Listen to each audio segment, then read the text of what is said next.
Discovering your niche is about attracting clients by tailoring what you offer to that segment with the right language, hitting at solutions that solve the right pain points. When we decide to niche down, it doesn't mean we stop serving anyone else but our niche.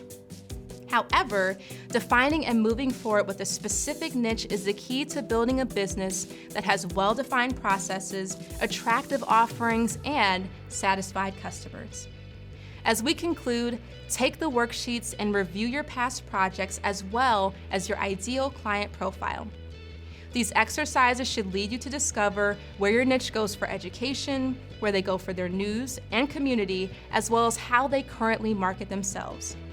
Armed with this research, discover the language, pain points, needs, and solutions for your niche to create better sales and landing pages, lead magnets, blog posts, podcasts, interviews, and everything in between.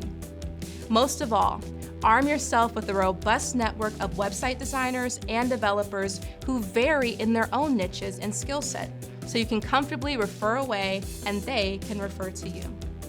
By serving everyone, you serve no one. Therefore, focus on serving a niche you want to work with and serving the best of anyone you know. Word will get out, and you will have a better defined business, more revenue, more referrals, and happy clients.